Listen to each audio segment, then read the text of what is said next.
بسم الله الرحمن الرحيم إن الحمد لله نحمده ونستعينه ونستغفره ونعوذ بالله من شرور أنفسنا ومن سيئات أعمالنا من يهديه الله فلا مضل له ومن يضلل فلا هادي له وأشهد أن لا إله إلا الله وحده لا شريك له وأشهد أن محمدا عبده ورسوله يا أيها الذين آمنوا اتقوا الله حق تقاته ولا تموتن إلا وأنتم مسلمون يا أيها الناس اتقوا ربكم الذي خلقكم من نفس واحدة وخلق منها زوجها وبث منهما رجالا كثيرا ونساء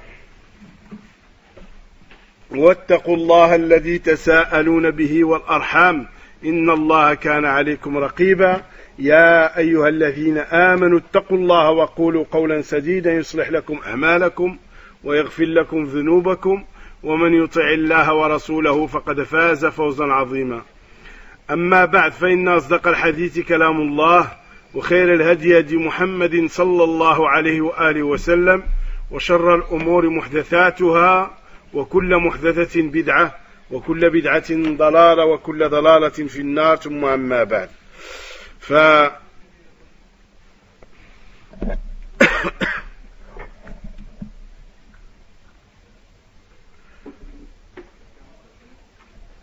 أيها الإخوة في الله لا يجب أن يغيب عن أذهاننا أن نحسب للمفاسد حسابها. فإن الله عز وجل, il ne faut pas que ça disparaisse de notre esprit de calculer le mal, de calculer ses conséquences et ce qu'il va amener. Et ceci est une règle de nos plusieurs d'Allah alayhim, qui est la troisième règle que nous étudions dans ce livre de Cheikh Ibn Barjis rahimahullah, al-muwazanatu bayna al-masalih wal-mafasid. Cette troisième règle, c'est le fait de faire la part des choses et de bien mesurer la situation entre le bien qui va découler d'un acte et le mal qui va en découler. هذه أيها الإخوة في الله قاعدة شرعية إذا تعارض مفسدتان روعي أعظمهما ضررا بارتكاب أخفهما. Ça, c'est une règle de la législation, frère en Allah Azza wa Jal. Quand on se trouve, quelqu'un parmi nous se trouve devant la situation où il est devant de grands problèmes ou de grandes erreurs, ben la plus grande erreur, c'est elle qu'il faut éviter en faisant la moindre. En faisant la moindre. S'il ne peut pas faire autrement, il ne peut pas échapper ni à la grande erreur, ni à la petite erreur. N'importe comment, il faut qu'il va tomber dans l'une des erreurs. Ben, il tombe dans la moindre des erreurs. Et dans la moins grave. ونظيرها يقول الشيخ رحمه الله درء المفاسد أولى من جلب المصالح. Et il y a une règle, c'est les Usuliyin rahimahullah ta'ala, et c'est les hommes de science, repousser le mal vaut mieux que ramener un bien. Repousser le mal est prioritaire que du fait de ramener un intérêt ou un bien. Ça, c'est une règle de la législation qui trouve sa source, ses preuves dans la parole d'Allah et dans l'authentique de la sunna du prophète alayhi salatu wassalam. فإذا تعارضت مفسدة ومصلحة قدم دفع المفسدة غالبا إلا أن تكون المفسدة مغلوبة لأن اعتناء الشارع بالمنهيات أشد من اعتنائه بالمأمورات. Il dit رحمه الله تعالى en citant certaines paroles de Siyuti رحمه الله dans l'Ashbah والنظائر, quand s'oppose un bien et un mal, une mafsada et une maslaha. Qu'est-ce qu'on va mettre en avant? On va mettre le fait de repousser le mal. Sauf si ce mal il va être vaincu, dans ce cas-là, sauf si ce mal va s'anéantir par lui-même, ou là va s'anéantir en accomplissant le bien, dans ce cas-là, on mettra en avant quoi? Le bien. Mais si le mal il est persistant et c'est lui qui prend le dessus et que ce mal va persister encore et grandir, ben on va repousser le bien pour ne pas tomber dans le mal. Hein? On laissera de côté le bien qui nous apparaît bien, hein? Et on repoussera le mal. C'est parce que la législation nous demande plus de repousser le mal et de ne pas... Et les interdictions sont énormes dans la religion d'Allah, subhanahu wa ta'ala, dans le fait de repousser le mal et de ne pas faire des erreurs. Yarhamukallah. Prends par exemple des jeunes, comme en Europe, comme ça se passe, ils ont la possibilité d'avoir des cours dans une mosquée. D'accord? La mosquée des jeunes salafis, par leur comportement, ils ont obtenu le fait de pouvoir voir des créneaux horaires pour apprendre entre eux et pour qu'ils puissent ramener des personnes pour apprendre un petit peu avec eux, etc. Dans cette mosquée, il y a des chapelets qui sont accrochés en général au radiateur. Hein? Évident que le chapelet, ça fait pas partie de la sunna de faire. Et donc c'est vrai que le fait d'avoir des chapelets, qu'est-ce qui vient à l'esprit? Que c'est un mal. Donc le jeune qui est enthousiasme pour la sunna, la première chose qu'il dit, il faut que je les enlève. D'accord? Maintenant, il faut calculer.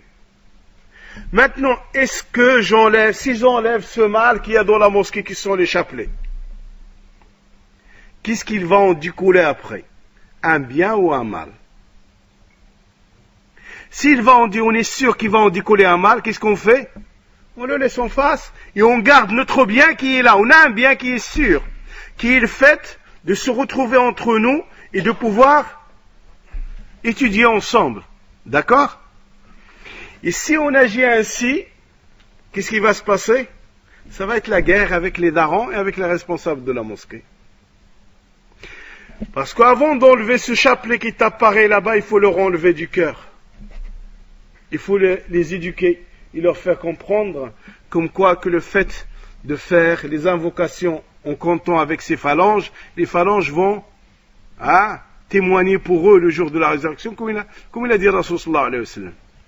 Mais sans avoir agi ainsi, et ayant un bien que tu as dans la mosquée, qu'on te donne la possibilité, qu'on te fait confiance à rester après Salat al-Fajr, à étudier, à demander aux frères de Had dans d'autres régions de venir vous rendre visite,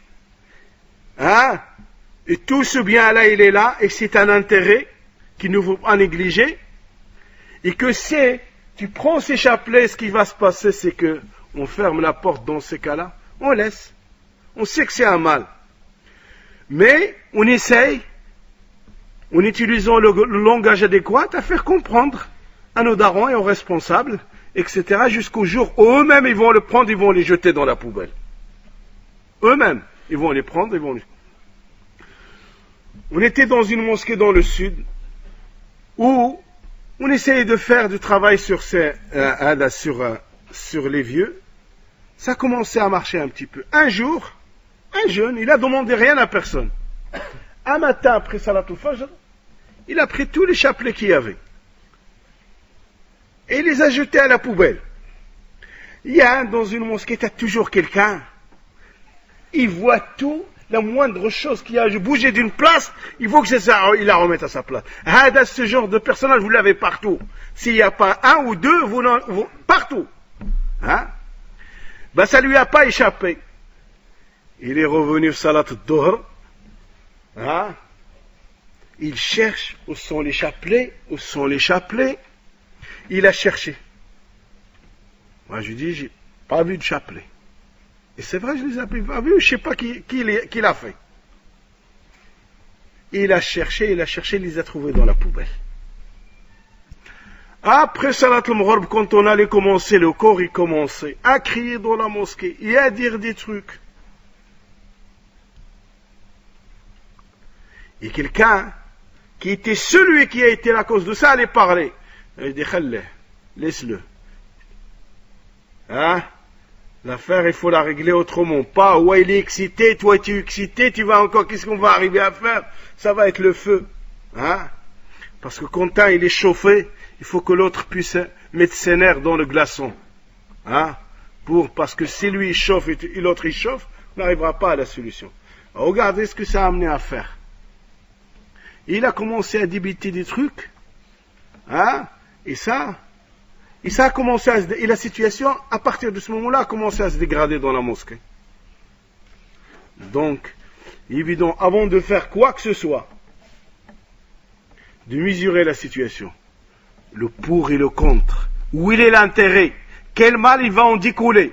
S'il y a un grand mal qui va découler de blâmer un petit truc, il y a un mal plus grand qui va arriver après, ben il est évident qu'il faut, tu laisses ce petit mal. On a tendance d'éduquer les gens. Ça ne veut pas dire qu'il faut, mais il faut éduquer les gens. Celui qui est capable d'éduquer et de le sortir des cœurs des gens, et que les gens ne soient pas attachés à cette chose, qu'il le fasse avec sagesse, etc. C'est un exemple parmi tant d'autres. Le frère, tout à l'autre jour, hier, il me dit, on a la sunna du fait de mettre les sockets, on est sur les sockets, il nous marque qu'il faut enlever les sockets. Yahi. Le fait que les gens décident d'enlever les sockets, il y a un mal dedans. Des fois, certains parmi nous, ils ont des sockets, et des fois, Allah al-Musta'an, avec leur basket, la mouche, il passe à côté quand il enlève et sort ses pieds de la basket, la mouche, il tombe. Qu'est-ce qu'il en est de l'être humain? La mouche tombe. Et en plus de ça, il y a beaucoup de vieux et beaucoup de personnes parmi les jeunes qui ont des allergies à certains trucs. Et en plus de ça, quand on a des transpirations, etc., qu'est-ce qui nous arrive? Il nous arrive à marcher avec sur... Qu'est-ce qu'il y a dans les mosquées? Soit les tapis, soit les moquettes. Donc on les imprime. Donc c'est une question d'hygiène avant tout. Et c'est une question, si maintenant on rebute avec les personnes qui décident et qui mettent ces affiches dans les mosquées qu'il faut enlever les sockets, on va arriver où? Un jeune, une voix, un de nos frères allait faire cours dans une mosquée dans le sud. Et il y avait beaucoup de jeunes qui sont venus, il s'est marqué, les vieux, ils disent, ils sont stricts dans cette mosquée, surtout pour les sockets. Voilà les chaussettes. Et Ada, il se tourne vers le vieux, il dit, donne-moi la preuve. Tu veux la preuve? Dors. Qu'est-ce que tu veux? C'est une personne âgée. Et en tous les cas, cette demande qu'ils ont fait pour enlever les sockets, ça, est-ce qu'il y a une contradiction avec notre religion? Ou le contraire, c'est que le fait de le mettre en application, tu vas sortir du problème avec eux. Et donc, ils n'auront rien dans leur cœur vis-à-vis de toi. Et ça, c'est demander de préserver le cœur du croyant, qu'il n'y a pas de choses qui s'installent dans son cœur, etc. Donc, il y a des fois, c'est vrai, c'est la sunna de suivre sur nos sockets, etc. Mais où est le problème de les enlever? Pour éviter d'avoir des problèmes avec les responsables de la mosquée, avec les darons, etc. Et surtout quand on sait que beaucoup de personnes ont des problèmes au niveau des allergies, etc. Et que des fois, malheureusement comme ça, avec les chaussettes, etc., des fois ça... Donc, et comme il m'a dit le frère tout à l'heure, il m'a dit, dans ces cas-là, si on agit ainsi, rentrez aussi avec vos chaussures dans la mosquée. Alors, cela nous a dit, priez avec vos chaussures, pour être différent des juifs et des chrétiens. Donc, dans ces cas-là, rentre avec tes chaussures aussi. Mais qu'est-ce qui va arriver quand on va rentrer avec nos chaussures sur les tapis, les moquettes, etc. Quel mal il va y avoir? Les gens, en général, ils ne savent pas cette sunna. Peu de gens, parmi le commun, qui connaissent cette sunna, qui est le fait de prier avec ses chaussures. Donc, quand tu vas arriver avec ça, tu vas voir ce que ça va faire. C'est quoi cette religion nouvelle? Tout ce qui est transmis de la société, tout va être du nouveau. Donc, le fait de repousser le mal nous est demandé dans notre religion. Et qu'on fasse très attention parce que des fois, on éclate des problèmes et on crée des problèmes là où il ne devait pas y avoir de problème, tout simplement parce qu'on n'a pas maîtrisé les règles de notre législation. وأدلة هذه القاعدة في الشريعة كثيرة. Et les preuves pour cette règle dans la législation sont nombreuses. منها ما اتفق عليه الشيخان واللفظ لمسلم رحمهم الله جميعا من حديث عائشة رضي الله تعالى عنها وأرضاها قالت سألت رسول الله صلى الله عليه وسلم عن الجذر أمن البيت هو؟ قال نعم. قلت فلم لم يدخلوه في البيت؟ قال إن قومك قصرت بهم النفقة. قلت فما شأن بابه مرتفعا؟ قال فعل ذلك قومك ليدخلوا من شاء ويمنعوا من شاء، ولولا أن قومك حديث عهدهم في الجاهلية فأخاف أن تنكر قلوبهم لنظرت أن أدخل الجذر في البيت وأن ألصق بابه بالأرض. Maintenant, regarde cette sagesse que nous enseigne le prophète alayhi salatu wassalam. Le hadith il est rapporté par l'imam Bukhari ou l'imam Muslim. Aïcha radiyallahu ta'ala anha wa ardaha a dit à Rasul sallallahu alayhi wa sallam, est-ce que vous voyez le petit muret en cercle à côté dans l'un des côtés de la Kaaba? Cet espace-là, il fait partie de la Kaaba. C'est pour ça qu'il n'est pas autorisé de faire, on n'a pas le droit de faire son tawaf à l'intérieur. Il faut être à l'extérieur de ce demi-cercle, de ce mur en demi-cercle. Et Aïcha demande, concernant ce demi-cercle, autour de la Kaaba, il lui a dit, est-ce que cette partie-là fait partie de la Kaaba? Il lui a dit, oui, il fait partie. Et il lui a dit, pourquoi dans ces cas-là, ils ne l'ont pas rentré dedans? Pourquoi il n'est pas construit? Pourquoi il ne fait pas partie de l'édifice et qu'il n'y a pas le toit dessus? Il lui dit, ton peuple n'avait pas beaucoup d'argent. Au moment où la Kaaba était reconstruite par Quraysh, ils ont réuni de l'argent. Mais ils ne voulaient pas que l'argent de l'usure, ni de l'adultère, ni des maisons closes, etc. rentre dedans. Ils ne voulaient pas que le haram rentre dedans. Donc ils ont réuni que l'argent halal pour reconstruire la Kaaba, au moment où il a fallu la reconstruire. Et ils n'avaient plus d'argent. L'argent s'est arrêté, donc ils n'ont pas rentré cette partie-là qu'on voit maintenant et restait telle qu'elle à l'extérieur parce qu'ils n'avaient plus d'argent. Et il lui a dit à Rasulallah, pourquoi dans ces cas-là, la porte de la Kaaba est élevée? Pourquoi il n'est pas collé au sol? Pourquoi il est élevé comme ça? Il lui a dit, parce que ton peuple l'a fait ainsi pour qu'ils fassent rentrer qui ils veulent. C'est-à-dire, pour rentrer, ils font le choix, le tri. Toi tu rentres pas. Ils font rentrer qui ils veulent, tout simplement. Et ils interdisent d'y rentrer à qui ils veulent. Et il lui dit, si ton peuple n'est pas nouveau dans l'islam et qui vient de sortir de la mécréance, et j'ai peur que leur cœur ne reconnaisse pas l'acte que je vais faire, ben j'aurais vu qu'il faut reconstruire la Kaaba et me remettre dedans le jidr et la reconstruire comme il était. Mais regarde, qu'est-ce qu'il a fait quand Rasul sallallahu alayhi wa sallam ne l'a pas fait? Il a dit, si ton peuple vient de rentrer dans l'islam, et j'ai peur qu'ils aient quelque chose dans cet acte, dans leur cœur s'installe quelque chose dans l'acte du fait de détruire et de recommencer de la reconstruire comme il était. Et il lui a dit, et je vais mettre la porte, je vais la coller par terre. Mais Rasoul ne l'a pas fait. Il a dit, ils sont nouveaux, ils viennent de rentrer dans l'islam. Il a évité de le faire. Là, c'est notre prophète. Il a laissé quelque chose qui est mieux. Pourquoi? Pour garder, pour que dans le cœur de Quraysh qui vient de rentrer dans l'islam, qu'il n'y ait rien dans leur cœur. وقد بوب الإمام البخاري على حديث عائشة فقال باب ترك بعد الاختيار مخافة أن يقصر فهم بعض الناس عنه فيقع في أشد منه. Maintenant, écoute la clairvoyance avec laquelle Allah subhanahu wa ta'ala il a doté nos plusieurs d'Allah alayh. Pour que tu comprennes qu'il est obligatoire pour nous de prendre leur compréhension. Et si on sort de la compréhension de nos plusieurs d'Allah alayh, on est perdu, on est dans les ténèbres. L'imam al-Bukhari, rahimahullah, il met comme titre, chapitre, laisser certaines choses qui sont bien, par peur que que certaines personnes ne le comprennent pas.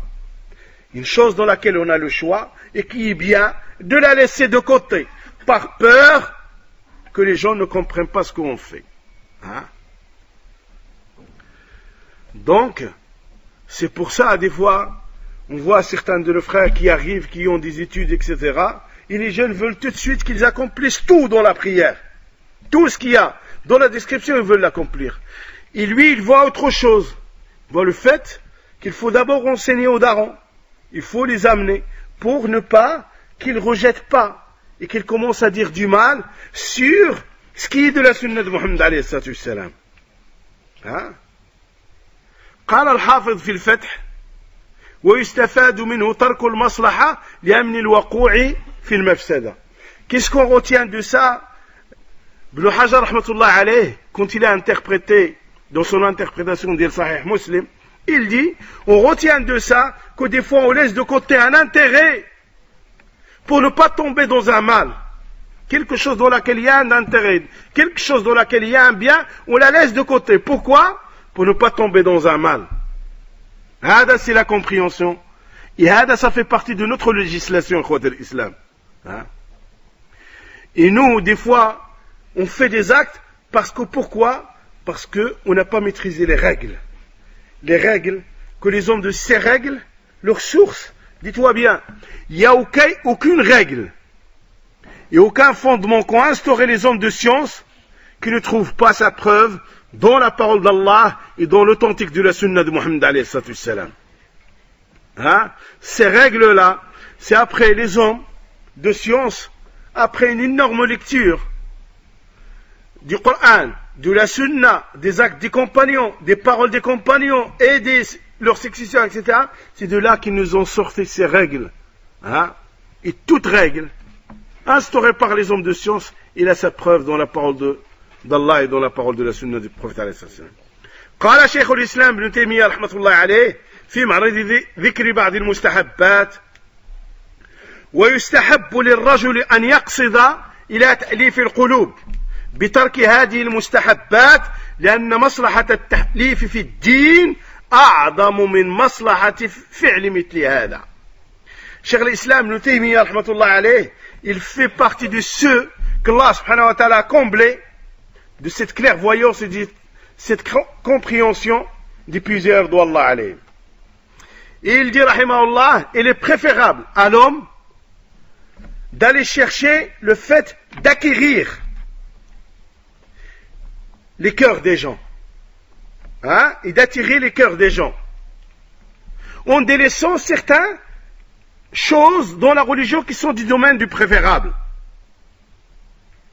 Parce que le fait d'acquérir les cœurs des gens et de les avoir autour de toi et de les unir, ceci est un but énorme dans la religion d'Allah subhanahu wa ta'ala. Est un énorme intérêt dans la religion d'Allah subhanahu wa ta'ala. Et il est beaucoup plus important que ce préférable. Évidemment, ce préférable, les hommes de science le laissent momentanément. Je ne crois pas qu'il faut les délaisser toujours, non. Mais momentanément, le temps que les gens comprennent. يقول رحمه الله كما ترك النبي صلى الله عليه وسلم تغيير بناء البيت لما فيه في إبقائه من تأليف القلوب وكما أنكر ابن مسعود على عثمان بن عفان رضي الله عنه إتمام الصلاة في السفر ثم صلى خلفه متما وقال الخلاف شر. Et il dit rahimahullah ta'ala, toujours les paroles sont Ibn Taymiyyah dans Jmu' al-Fatawa, Rasoul, comme il a fait Rasoul sallallahu alayhi wa sallam, il a délaissé le changement de la construction de la Kaaba. Il ne l'a pas reconstruite comme il devait être. Il ne l'a pas remis à son origine. Pourquoi? Pour qu'il n'y ait rien qui s'installe dans les cœurs de Quraysh. Et pour que, attirer les cœurs de Quraysh vers lui et que les cœurs de Quraysh ne se détournent pas de la religion d'Allah subhanahu wa ta'ala. Et aussi comme Abdullah ibn Mas'ud radiyallahu ta'ala anhu wa ardah, les gens vont le voir au pèlerinage à Minan et lui posent des questions sur le fait la prière en voyage. Et il donne la fatwa comme quoi le voyage c'est 2 rak'at pour Dhuhr, pour l'Asr, pour l'Isha, etc. Et qu'à Minan, il faut faire que 2 rak'at, Dhuhr et 2 rak'at l'Asr. On fait 2 et 2 qui les suivent, etc. Ça c'est la fatwa, c'est la sunna, c'est comme ça qu'on parlait ibn Mas'ud radiyallahu ta'ala anhu. Mais quand l'imam qui était Uthman ibn Affan et le khalifa se levait et faisait 4 rak'at aminan, Abdullah ibn Abbas, il rentrait dans le rang, il faisait 4 rak'at pour Dhuhr et 4 rak'at pour l'Asr derrière l'imam. Et il disait, Abdullah ibn Mas'ud radiyallahu ta'ala anhu, et il disait, quand on lui a dit, Ya Abdullah ibn Mas'ud, Ya Aba Abdelrahman, tu dis que c'est Dhuhr rak'at, tu dis oui, ça c'est la sunna, mais la divergence est un mal. D'accord? Vous voyez un petit peu, et ça c'est qui? Abdullah ibn Mas'ud. L'un des grands savants de la communauté. Le Rasoul sallallahu alayhi wa sallam a dit, celui qui veut apprendre le Coran tel qu'il est descendu, qu'il l'apprend de Ibn Abd, c'est-à-dire de Aba Abdelrahman, Abdullah ibn Mas'ud radiyallahu ta'ala anhu warda. Il fait partie des 4 Abdullah qui ont rapporté le maximum de hadith. Abdullah ibn Abbas, Abdullah ibn Omar, ibn al-Khattab, Abdullah ibn Amr ibn al-As et Abdullah ibn Mas'ud. Ridwanullahi alayhim jami'an. C'est pas n'importe qui, c'est un aïeul. Il fait partie de ceux que le Rasul sallallahu alayhi wa sallam a dit, cramponnez-vous à ma sunna et la sunna des khalifs bien guidés. Et les hommes de science disent que les khalifs, ce ne sont pas tout simplement les 4 khalifs après le prophète alayhi salam. Bien sûr, Hadou rentre en priorité dedans parce que ils ont succédé au pouvoir et à la direction de la communauté au prophète alayhi salam. Mais tous les compagnons de Muhammad alayhi salam, ce sont des khalifs du Rasul sallallahu alayhi wa sallam dans la transmission de la religion d'Allah azza wa jal. Donc ils rentrent dedans. Leur sunna, c'est une sunna. Et leur compréhension, c'est la compréhension de cette religion. وقال رحمه الله في موضع آخر أي شيخ الإسلام ابن تيمية رحمة الله عليه فالعمل الواحد يكون فعله مستحبا تارة وتركه تارة باعتبار ما يترجح من مصلحة فعله وتركه بحسب الأدلة الشرعية. Il dit رحمة الله عليه شيخ الإسلام ابن تيمية, il dit un acte, le même acte, des fois il va être préférable de le faire et des fois il va être préférable de le délaisser, en prenant en considération là où il y a l'intérêt. Est-ce que l'intérêt dans un lieu c'est de le délaisser ou là de le faire, selon les preuves de la législation. Prends par exemple le fait maintenant que on sort dans le rang et on vous aligne. Pourquoi? Parce qu'on est entre frères salafis et des gens qui comprennent la sunna. Donc il n'y a aucun mal à faire, vivre cette sunna. D'accord? Maintenant, si je me trouve dans un lieu de commun, les gens, si tu le touches, ils ne comprennent pas ce hadith du prophète alayhi salam, soyez souple dans les mains de vos frères. Et tout de suite, il va trouver quelque chose dans son cœur. Pourquoi, Adaï? Qu'est-ce qu'il veut de moi? Je ne sais pas me mettre droit ou quoi que ce soit. Donc là, tu vas te suffire de la parole. Et ça y est, en attendant de leur faire comprendre.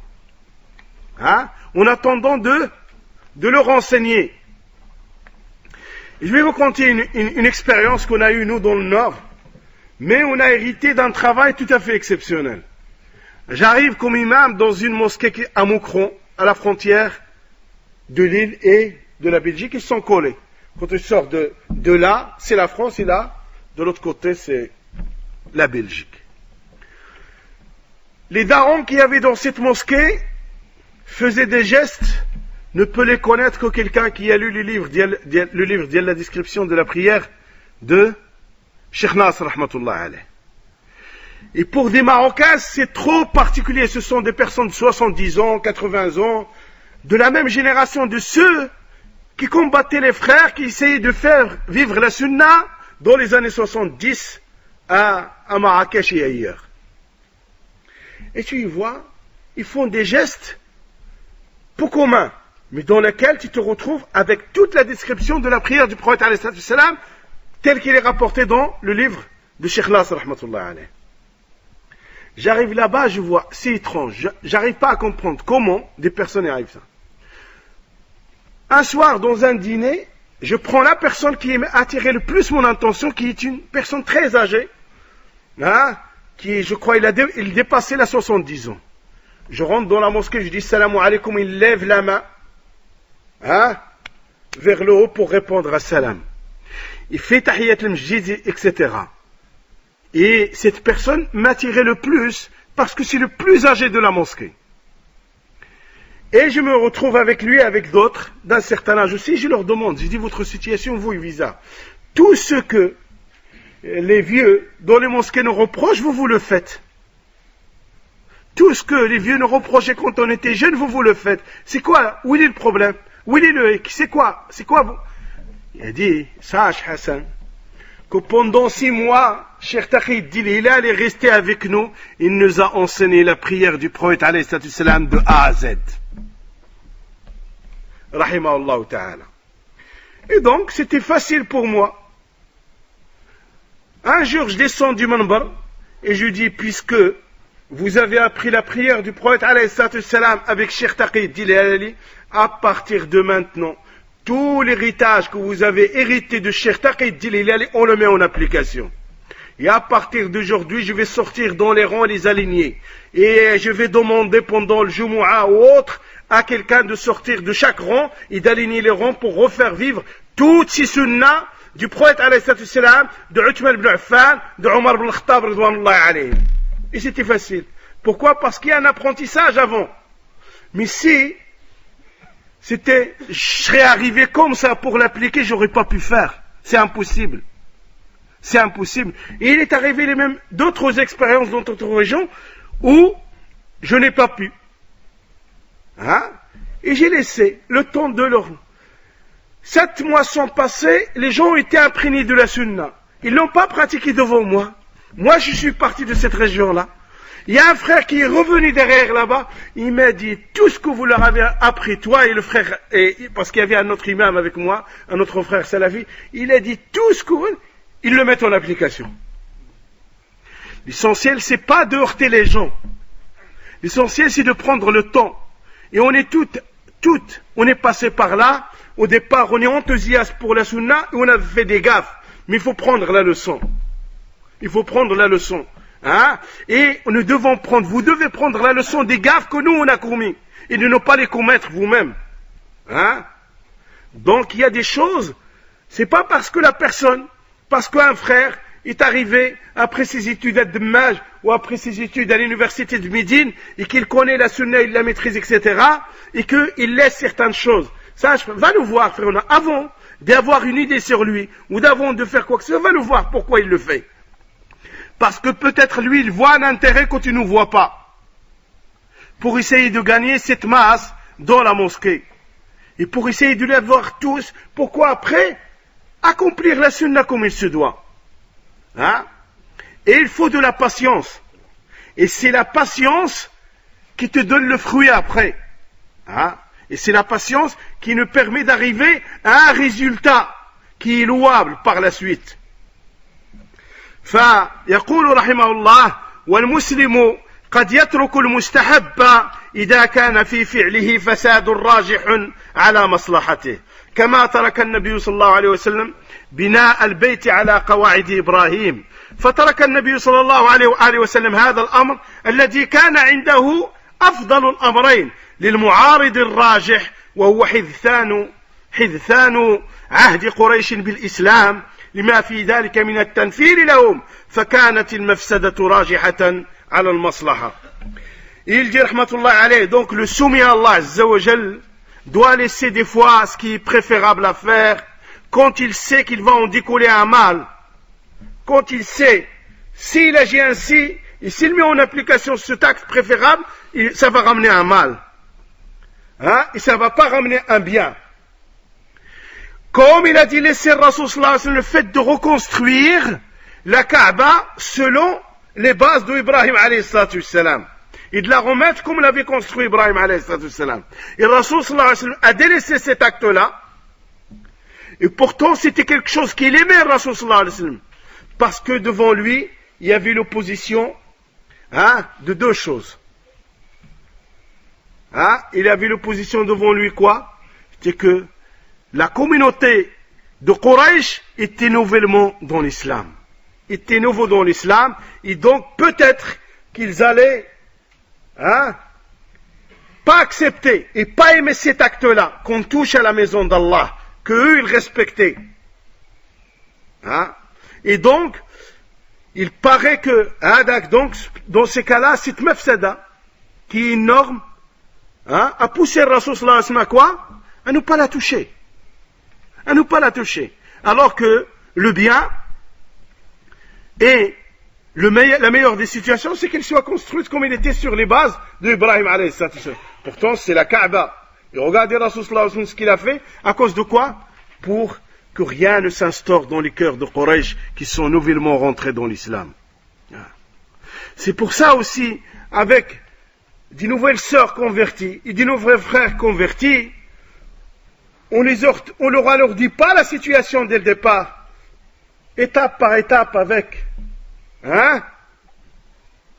ولذلك يقول الشيخ استحب الأئمة أحمد وغيره أن يدع الإمام ما هو عنده أفضل إذا كان فيه تأليف المأمومين، مثل أن يكون عنده فصل الوتر أفضل بأن يسلم في الشفع ثم يصلي ركعة الوتر، وهو يؤم قوما لا يرون إلا وصل الوتر، فإذا لم يمكنه أن يتقدم إلى الأفضل كانت المصلحة الحاصلة بموافقته لهم بوصل الوتر أرجح من مصلحة فصله مع كراهته من الصلاة خلفه. Et il dit, rahimahullah ta'ala, ainsi les grands imams ont préféré, comme l'imam Ahmed et autres. L'imam Ahmed nous donne cet exemple, il dit, il y a l'imam, si l'imam voit le fait, au moment de salat al-witr par exemple, dans Qiyam al-Layl, pendant Ramadan, il voit que faire 2 rak'at, et après faire salam, et après se lever et ramener la 3e rak'at pour le witr. Il dit ça c'est le mieux chez l'imam, c'est ça son opinion, c'est la voie qu'il a pris, et c'est le mieux pour lui, c'est ce qu'il voit de mieux. Mais ceux chez qui il est imam, pour eux, le mieux pour eux, c'est qu'ils fassent le witr 3 rak'at d'affilée sans faire salam au milieu. C'est-à-dire les 3 rak'at d'un coup avec un seul salam, une fois qu'il arrive à la 3e rak'at. Et c'est une version qui est dans la sunna. Il n'y a pas de problème. Mais l'imam, lui, il voit que le fait, c'est de faire 2 et 1. Et que ceux qui sont derrière lui, eux, voient le mieux pour eux, c'est les 3 d'un coup. L'imam Ahmed et d'autres, ils disent, il vaut mieux qu'ils fassent les 3 avec eux, que de faire 2 et de dire salam alaykoum et de se lever et de ramener la 3e, et dans ces cas-là, ils vont le détester. Et ça va amener à un problème. Alors que les 2 versions sont valables. Mais pour lui, son point de vue, c'est de faire ça. Mais il regarde l'intérêt où il est. L'intérêt, c'est que le cœur de ceux qui sont derrière toi, il ne soit pas atteint et qu'ils ne retrouvent rien dans leur cœur, ni de haine, ni quelque chose, ni qui soit pincé dans leur cœur ou quoi que ce soit. Ainsi, il en est de beaucoup de choses. Tu prends sur ça aussi, quand tu arrives dans une région, dans une mosquée, les gens ne connaissent pas ce que c'est que cette style-là. Tu prends le temps de le renseigner. Tu reprends le temps parce que des fois, ils vont te devancer dans la prière. Si toi tu t'assois pour cette style-là, et lui il ne sait pas, ben il va se lever avant toi. Tu l'auras induit dans une énorme erreur. Et on n'a pas le droit de devancer l'imam. Donc, quand on est doué de raison et qu'on veut un travail fait à long terme, ben il faut prendre le temps. Il faut savoir mettre en avant certaines choses et faire reculer, mettre en arrière certaines choses en attendant. On ne les délaisse pas. En attendant d'amener les gens petit à petit à accepter et à comprendre et à savoir et leur montrer ce que c'est que le fait de suivre la sunna de Muhammad alayhi salam et le bien qui en découle, et surtout à notre époque où les gens ont délaissé la sunna, la récompense qu'il y a, etc. Et ça demande un peu de temps. Ça demande un peu de temps. C'est pas du jour au lendemain que tu vas changer les gens. Dis-toi, yarhamukallah, ça fait 60 ans qu'il prie comme ça, 40 ans qu'il prie comme ça, tu vas pas le changer du jour au lendemain. Son mécanisme, déjà, il fonctionne de cette façon. Donc il faut prendre le temps de lui enseigner, etc., pour pouvoir acquérir son cœur et pour pouvoir ne pas le faire fuir de toi. يقول الشيخ رحمه الله: وكل ما قررته تحت هذه القاعدة لا ينفي ما سبق بيانه من العناية بالسنة والحرص عليها. Il dit, حفظه الله تعالى, quelque chose de très important. Tout ce que j'ai confirmé dans cette règle, il dit, rahmatullah alayh, cela ne veut pas dire qu'il ne faut pas s'occuper de la sunna et qu'il ne faut pas mettre en application la sunna, loin de là. Et qu'il ne faut pas éclairer les gens sur la sunna et propager la sunna, loin de là. يقول: فإن هذه القاعدة إنما سيقت لأمر عارض لا أن تقتل السنة وتدفن من أجلها. Il dit, cette règle, les hommes de science l'ont instaurée pour des problèmes passagers, pour des situations particulières, non pas pour faire tuer la sunna, et non pas pour enterrer la sunna. Là, mais au contraire, cette règle, c'est pour faire vivre mieux la sunna. En retardant, les gens vont la faire mieux, vont l'accepter, ils vont l'accomplir encore mieux. فيقول الشيخ: فإذا ما تمسك بها من يرى أن السنة عائق من عوائق تصحيح المسار باعتبار أنها جالبة للخلاف والنزاع، فإننا نرد عليه بأن ترك السنة بالكلية مفسدة عظيمة بها يضيع شيء من شرع الله تعالى. وقد قال عبد الله بن مسعود رضي الله عنه: يجيء قوم يتركون من السنة مثل هذا، يعني مفصل الأصبع، فإن تركتموهم جاءوا بالطامة الكبرى، وإن لم يكن أهل كتاب، وإنه لم يكن أهل كتاب قط إلا كان أول ما يتركون السنة، وإن آخر ما يتركون الصلاة، ولولا أنهم يستحيون لتركوا الصلاة. رحمه الله تعالى ورضي الله عنه وارضاه. Et cher de nous dire, contre cette règle, qui est le fait de mettre en arrière la sunna en attendant, pour réunir les cœurs, si quelqu'un s'attache à cette règle, il la met en application tout le temps, il remet la sunna de côté parce qu'il dit que la sunna ramène le khilaf, ramène la divergence, ramène les disputes et les litiges, etc. On lui réplique, il a dit cheikh. Car le fait de délaisser la sunna complètement est un grand mal. Et c'est le fait de délaisser la sunna complètement qui va faire perdre la religion d'Allah subhanahu wa ta'ala et la législation d'Allah subhanahu wa ta'ala. Donc parce qu'il y a des gens qui sont entêtés, ils laissent de côté cette sunna, ils ramènent la dispute, ils ramènent la divergence, etc. Mais il ne veut pas en entendre parler, il veut la mettre de côté complètement. Hada, on l'écoute pas. Hada, la réplique lui sera faite, que ça c'est la sunna. Et malgré lui, ceux qui l'appliquent vont l'appliquer. Et que ce n'est pas la sunna qui ramène la divergence dans la communauté. C'est le contraire. C'est l'innovation c'est elle qui a ramené la divergence dans la communauté. Ibn Mas'ud radiyallahu ta'ala anhu wardah, il dit, il va venir des gens qui vont laisser la sunna. Ils vont laisser de la sunna l'équivalent d'une phalange d'un doigt. Il dit, si vous les laissez, après ils vont ramener des grandes catastrophes. Il dit, les gens du livre qui sont passés, la première des choses qu'ils ont délaissées, ce sont les sunnas. Et il dit, la dernière des choses qu'ils ont délaissées, c'est la prière. Et il dit, si les gens n'ont pas un peu honte, ils vont laisser la prière aussi. Parce que la sunna, c'est la religion. Et la religion, c'est la sunna. Et si tu la tues, la sunna, tu enlèves sunna après sunna, qu'est-ce qui va rester de la religion? Tu vas dépouiller la religion de son sens. روى اللالكائي في شرح اعتقاد أهل الحديث هذا الأثر لعبد الله بن مسعود. Cet athar d'Abd Allah ibn Mas'ud a été rapporté par اللالكائي dans شرح اعتقاد أهل الحديث.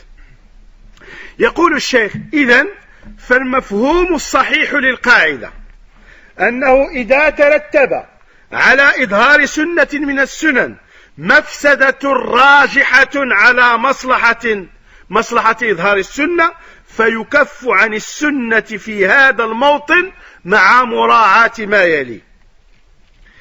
Il dit, rahimahullah ta'ala, Cheikh Ibn Barjes, il dit, la définition authentique et correcte de cette règle, c'est quand il va découler du fait de mettre en application une sunna parmi les sunan, il va en découler un mal, et que c'est sûr que c'est un mal qui va en découler, donc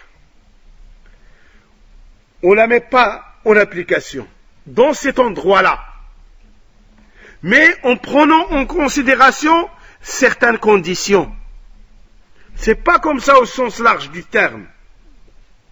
أولا وجوب المناصحة والتذكير بعظم السنة وكبير مكانها. Premièrement, qu'il est obligatoire de l'obligation de conseiller les gens et de leur rappeler l'importance de la sunna et de leur montrer l'importance de la sunna dans la religion d'Allah subhanahu wa ta'ala. ثانيا ألا تترك السنة إلى الأبد.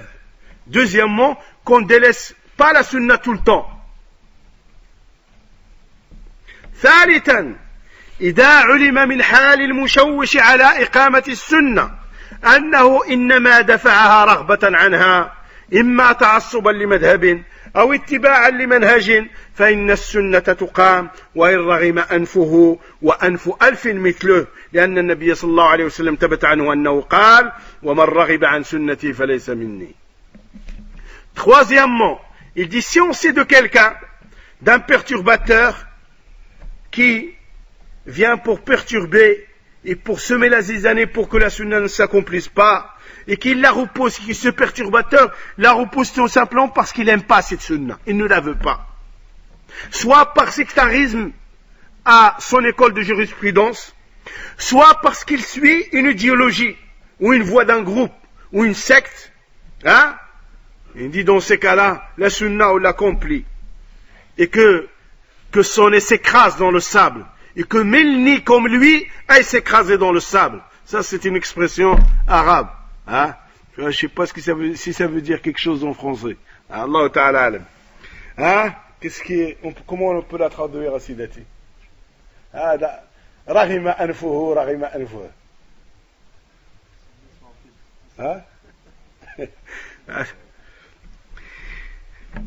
Car il nous a été rapporté de Rasul sallallahu alayhi wa sallam, il a dit, celui qui se détourne de ma voie, il n'est pas sur la même voie que moi. Celui qui se détourne de ma sunna, il n'est pas sur la même voie que moi. Et combien la situation est dangereuse quand on n'est pas sur la sunna, sur la voie du prophète alayhi salam. La situation est énorme. Ça veut dire, si on n'est pas sur la voie de Muhammad alayhi salam, on est où dans ces cas-là? On est dans l'une des voies, des autres voies qui existent, qui sont la divergence de la sunna de Muhammad alayhi salam et qui sont le contraire de la voie de Muhammad alayhi salam. Donc la situation est énorme. يقول والمصلحة الكبرى التي كنا نريد إبقاها إنما هي المودة بين أهل السنة وتلافي وقوع البغضاء والعداوة بينهم فلما كان هذا الرجل أو هذه الجماعة راغبين عن السنة سقطت مودتهم ووجب هجرهم وكراهتهم في الله. Il dit, le grand intérêt que nous voulons préserver, c'est la fraternité entre les gens de la sunna. Et c'est le fait qu'il n'y ait pas de haine entre les gens de la sunna. Mais comme cet homme-là, ou ce groupe-là, sont des gens qui se détournent de la sunna de Muhammad alayhi salam et qui ne lui donnent pas l'importance et qui lui donnent le dos, donc il n'y a pas à chercher l'alliance avec eux, ni leur à pallier au pincement de leur cœur ou quoi que ce soit. Il est obligatoire de les mettre à la quarantaine et de les détester pour Allah subhanahu wa ta'ala.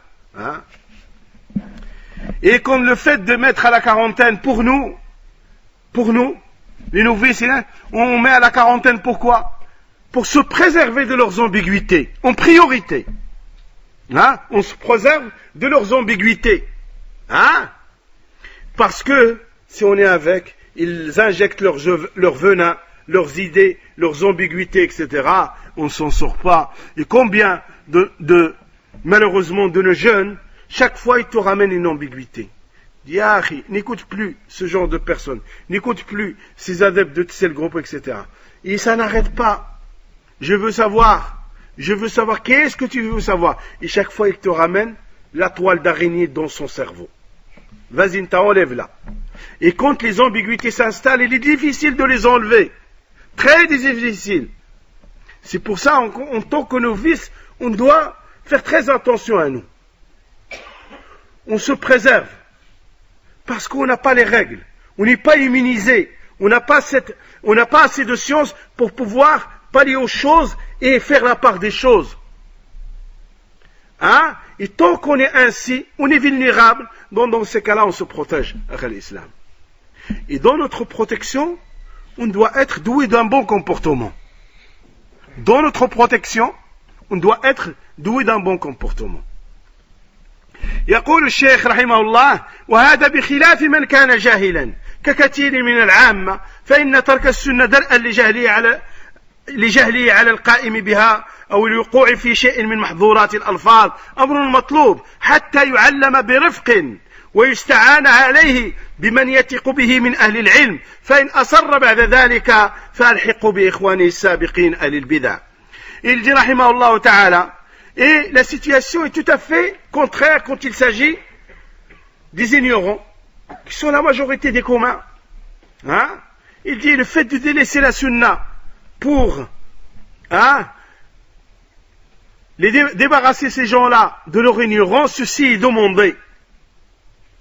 Comme le fait, il dit certaines expressions, ils utilisent certaines expressions, c'est petit à petit d'essayer de l'éduquer avec doigté, avec sagesse, avec douceur et souplesse pour qu'ils délaissent ce genre de trucs. Hein? Et qu'on leur enseigne avec douceur et que ceux qui doivent s'en occuper, ce sont les gens qu'ils ont un contact avec, ils savent y faire, ils ont la clé. Hein? Il est évident qu'un jeune de la rue, que Allah subhanahu wa ta'ala a comblé avec la guidée, n'a pas la clé pour un daron.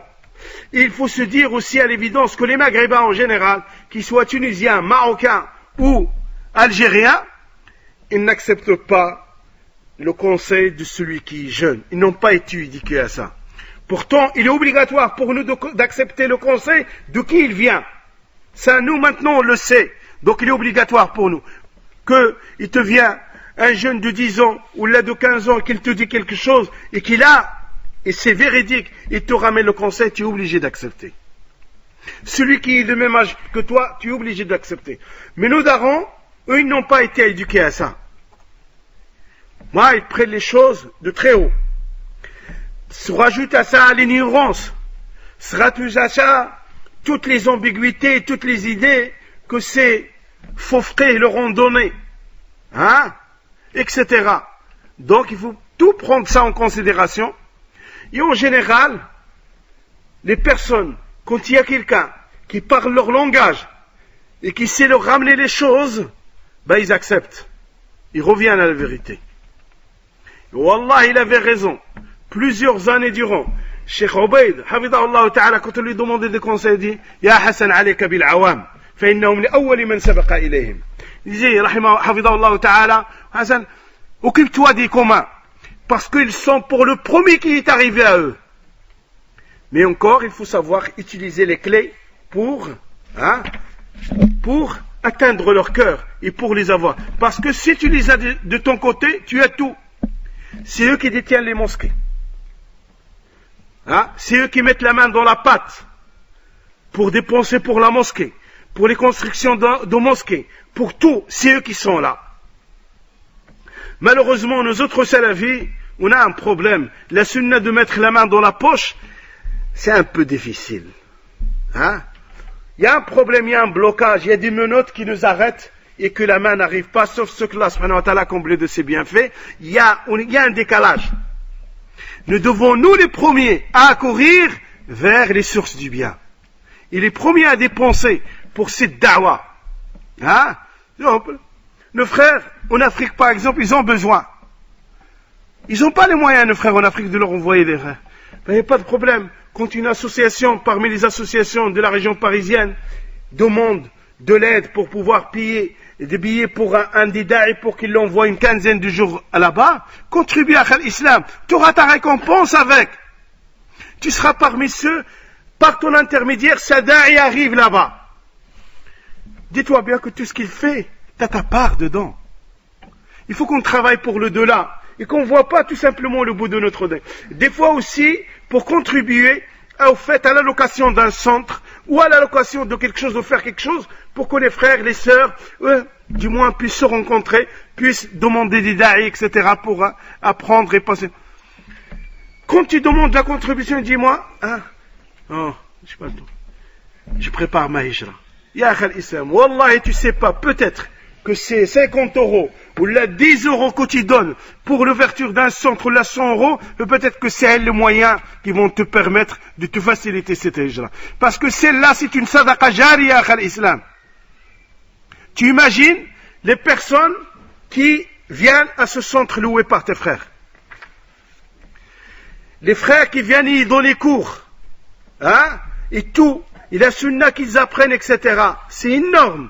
Dis-toi bien que tu as contribué à tout ça, que tu auras ta récompense aussi. Mais seulement nous, des fois, on ne sait pas calculer plus loin que le bout de notre nez.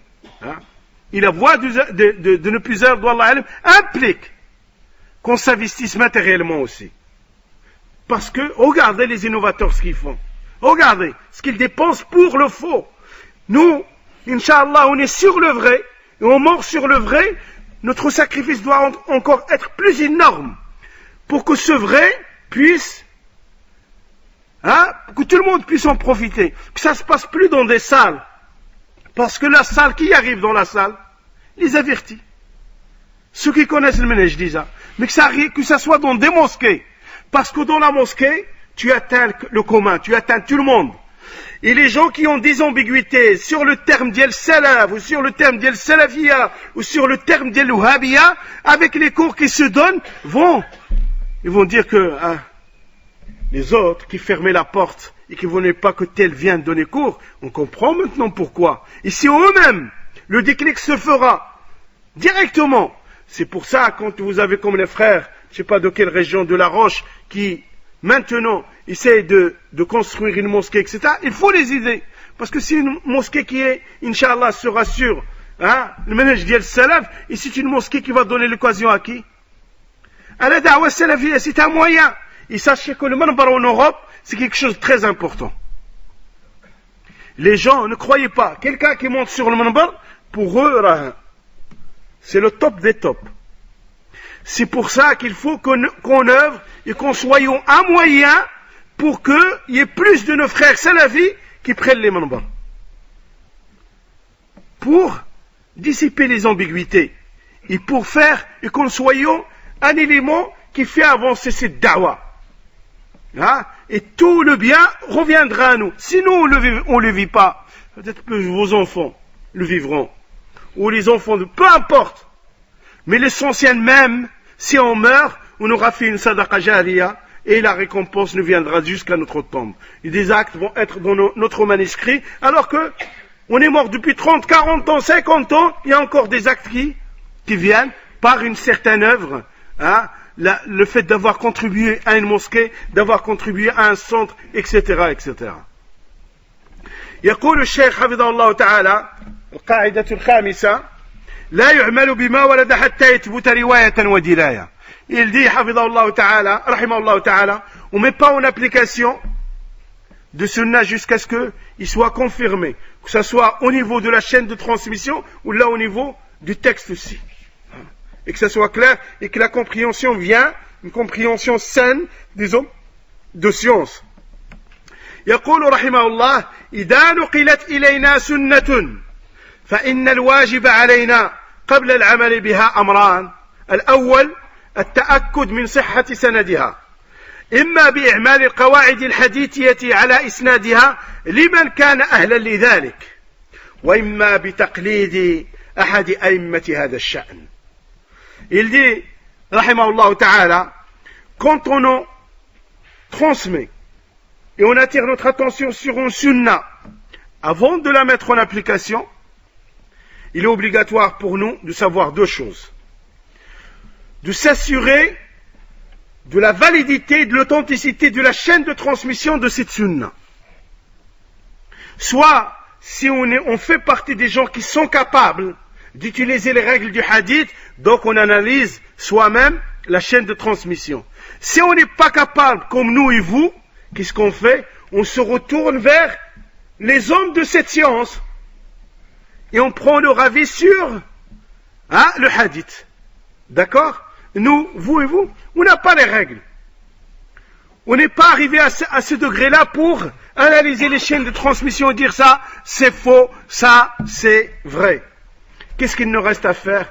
Profiter du travail de Cheikh Nasr, rahmatullah alayh, de Cheikh Muqbil, et des anciens muhaddithines et des contemporains. Barakallahu fikum. Ça, c'est tout ce que nous pouvons faire. Allah subhanahu wa ta'ala ne nous impose pas ce que nous ne pouvons pas faire. Nous n'avons pas les règles, nous n'avons pas le fondement, nous ne savons pas faire cette étude, donc on s'arrête à notre place. Parce que chacun doit s'arrêter à sa place pour que les choses soient claires et nettes et que pour qu'on ne tombe pas dans des ambiguïtés et qu'on ne fasse pas n'importe quoi dans la religion d'Allah subhanahu wa ta'ala. قال الشيخ زكريا بن محمد الأنصاري في كتابه فتح الباقي على ألفية العراقي. Cheikh Zakaria Mohammed al-Ansari, rahimahullah, dans son livre Fath al-Baqi ala al-Fiyat al-Iraqi, qui est un énorme livre sur les sciences du hadith, il dit طريق من أراد الاحتجاج بحديث من السنن أو المسانيد أنه إن كان متأهلا لمعرفة ما يحتج به من غيره فلا يحتج به حتى ينظر في اتصال إسناده وحال رواته وإلا فإن وجد أحدا من الأئمة صححه أو حسنه فله تقليده وإلا فلا يحتج به. Il dit rahimahullah ta'ala la voix de celui qui veut prendre comme preuve un hadith parmi les hadiths qui se trouvent dans les livres de la sunna. S'il fait partie des gens qui ont la capacité et qui ont les règles, qui ont étudié, qui savent utiliser et qui savent faire l'analyse des chaînes de transmission, avant de le mettre en application et avant de le prendre comme preuve, il doit regarder si la chaîne de transmission d'abord, elle est du début jusqu'à la fin liée. Il doit regarder aussi la situation des transmetteurs qu'il y a dans cette chaîne de transmission. Et il dit, s'il trouve, c'est-à-dire s'il n'a pas les règles, et s'il ne fait pas partie de ces gens qui peuvent regarder les chaînes de transmission, et de juger le hadith s'il est bon ou pas bon, il dit dans ces cas-là, s'il trouve un des imams, parmi les imams du hadith, qui a authentifié ou rendu bon le hadith, dans ces cas-là, il limite. Sinon, il ne le prend pas. Tu sais pas, là, le degré du hadith, etc., tu regardes.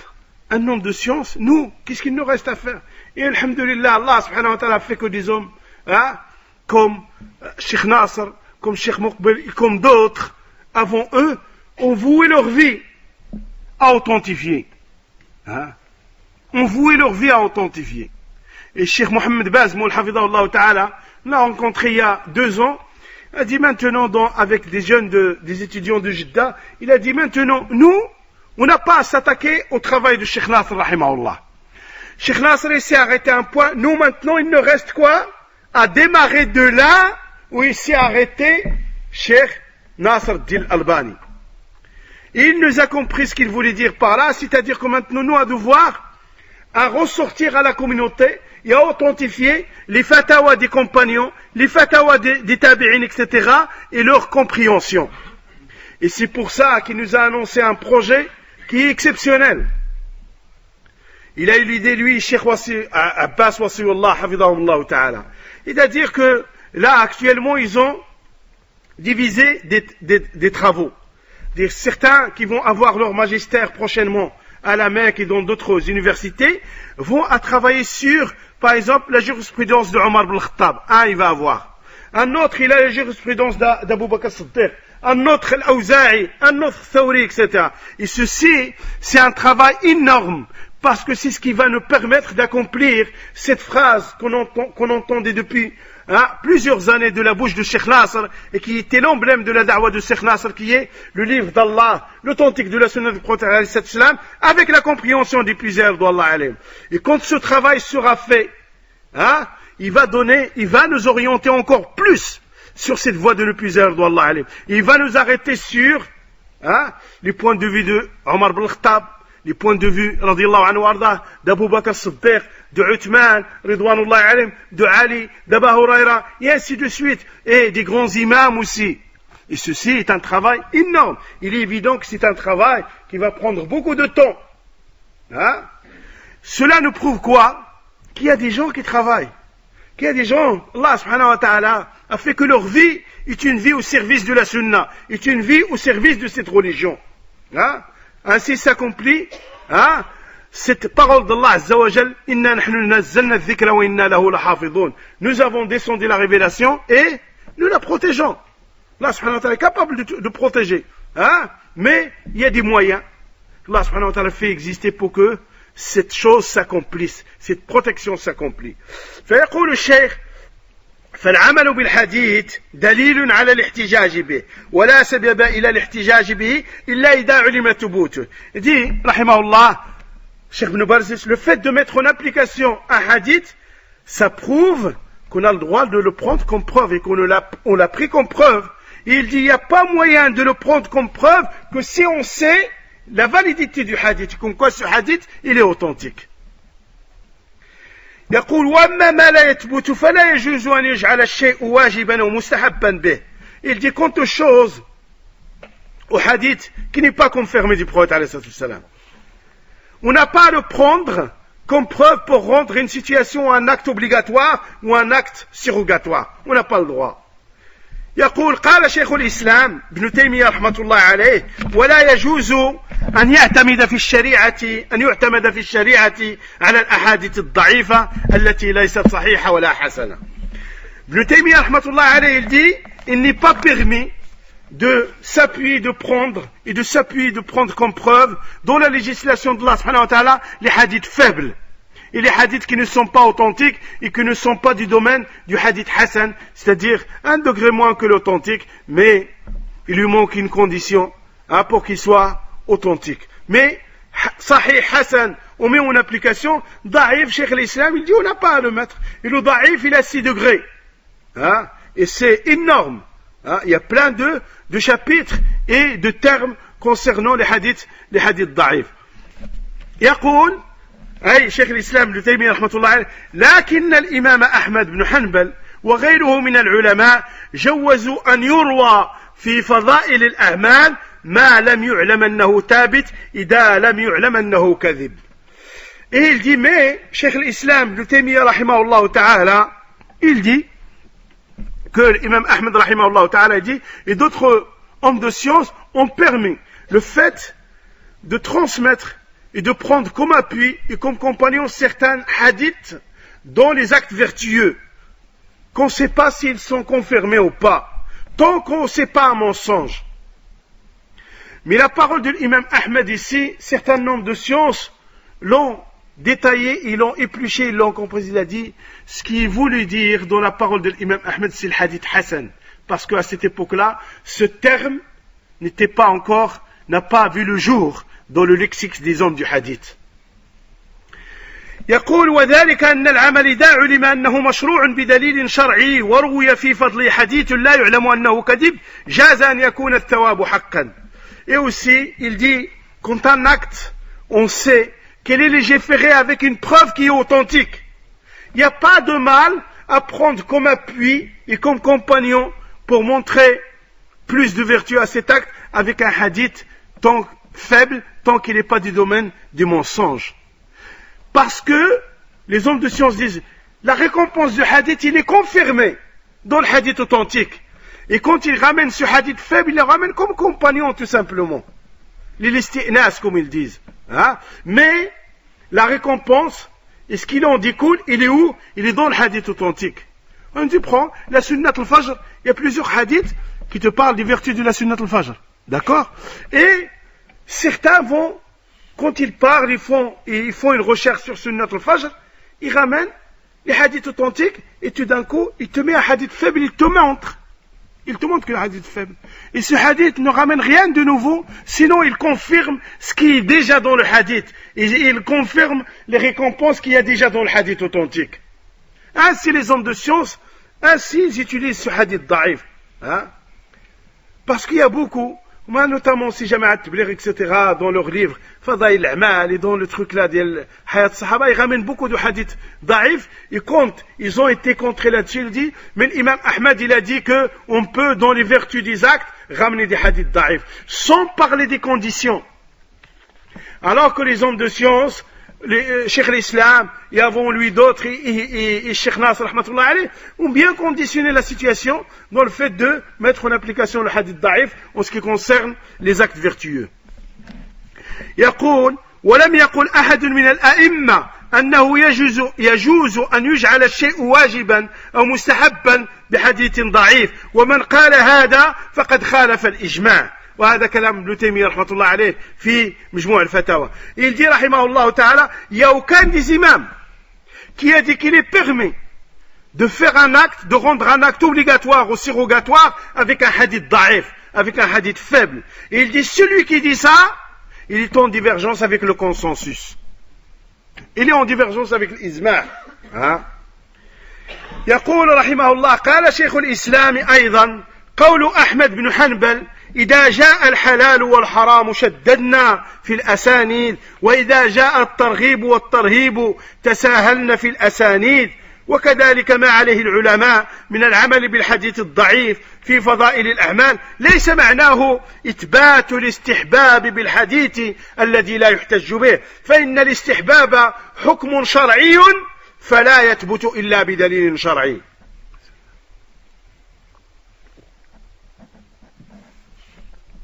Il dit, rahimahullah ta'ala, en rapportant des paroles de Cheikh l'Islam, Ibn Taymiyyah, rahmatullah alayh, et qu'Allah subhanahu wa ta'ala couvre de sa sainte miséricorde les imams de l'islam, il dit la parole de l'imam Ahmed ibn Hanbal, qui a dit, quand on est en face du halal et du haram, de ce que du licite et de l'illicite, nous sommes fermes et durs au niveau de l'analyse des chaînes de transmission. Et quand il s'agit des actes qui vont nous inciter ou nous faire peur, nous sommes un petit peu plus souples au niveau de l'analyse des chaînes de transmission. Il a dit, et le fait, tout ça ce sont les paroles de Ibn Taymiyyah, et aussi les paroles sur lesquelles sont les hommes de science au niveau du fait de mettre en application le hadith da'if en ce qui concerne les actes vertueux. Il a dit, cela ne veut pas dire qu'on rend surrogatoire un acte avec un hadith faible. Et cela parce que l'istihbab, le fait de dire que cette chose, il est préférable de la faire, c'est une sentence au niveau de la législation, c'est un jugement législatif. Et le jugement n'est confirmé qu'avec une preuve législative, une preuve authentique. Donc ça revient à dire que même, combien la parole de l'imam Ahmed, les hommes de science l'ont compris, que à ce niveau-là, il ne s'appuie pas, ni l'imam Ahmed rahmatullah alayh, ni les autres imams qui sont venus après lui, ne se sont appuyés sur un hadith faible pour légiférer quelque chose, ou là pour dire que cet acte il est préférable à faire. يقول ومن أخبر عن الله أنه يحب عملا من الأعمال من غير دليل شرعي فقد شرع من الدين ما لم يأذن به الله كما لو أثبت الإيجاب أو التحريم ولهذا يختلف العلماء في الاستحباب كما يختلفون في غيره بل هو أصل الدين المشروع. أي أصل الدين المشروع أنه لا يشرع إلا بدليل شرعي. Et il dit aussi, celui qui annonce quelque chose d'Allah Azza wa Jal, il dit que ça, cet acte-là, subhanahu wa ta'ala, l'aime. Il fait partie des actes que Allah subhanahu wa ta'ala aime sans preuve de la législation. Celui-là, il a légiféré dans la religion d'Allah subhanahu wa ta'ala. Comme s'il dit, cette chose est obligatoire ou cette chose il est haram, c'est la même chose. Il a légiféré quelque chose dans la religion d'Allah subhanahu wa ta'ala et ceci n'est pas permis. Il dit, c'est pour ça que les hommes de science, au niveau de ce qui est préférable à faire, il y a une divergence entre les hommes de science. La divergence se situe au niveau de quoi? Au niveau des hadiths, et au niveau de leur niveau, au niveau de l'étude du hadith, etc. Au niveau que certains ont reçu le hadith authentique, où là, n'ont pas pu voir la faiblesse du hadith faible et ainsi de suite. C'est pour ça que des fois, tu vois certaines divergences dans les actes préférables à faire entre les hommes de science. Mais l'origine de la religion et de la législation doit être basée sur une preuve. يقول رحمه الله والكلام دائما لشيخ الإسلام ابن تيمية وإنما مرادهم بذلك أن يكون العمل مما قد ثبت أنه مما يحبه الله أو مما يكرهه الله بنص أو إجماع كتلاوة القرآن والتسبيح والدعاء والصدقة والعتق والإحسان إلى الناس وكراهية الكذب والخيانة ونحو ذلك. Il dit ce qu'ils voulaient les hommes de science, avec le fait de mettre en application le hadith da'if dans les actes vertueux, c'est que cet acte soit déjà confirmé et qu'il soit parmi les actes que Allah subhanahu wa ta'ala aime ou que Allah subhanahu wa ta'ala déteste, et que cet acte soit confirmé par un texte authentique ou par un consensus, comme la lecture du Coran, il est légiféré. Donc même combien c'est un hadith qu'un homme de science a pris dans le fait d'inciter à la lecture du Coran, et ce hadith, il est faible, combien, pour eux, c'est pas un problème qu'il l'ait pris. C'est pour ça que certains s'imaginent, disent, pourquoi il y a 38 hadiths faibles dans Riyad Salihin? Il n'y a pas de problème qu'il y ait 38 hadiths, ou là, moins ou là plus, dans Riyad Salihin, ce n'est pas un problème. Qu'il y ait des hadiths faibles. Et Allah subhanahu wa ta'ala a refusé que quelque chose soit complète, à part l'œuvre d'Allah subhanahu wa ta'ala. Et aucun livre n'est parfait que le livre d'Allah subhanahu wa ta'ala. C'est impossible. C'est impossible. Et donc il n'y a aucun mal que le livre de Riyad Salihin, Allah subhanahu wa ta'ala fait qu'il a l'acceptation à travers toute la planète. Tu vas partout où tu vas, Riyad Salihin se trouve dans les familles. Parce que c'est un livre qui est très bénéfique.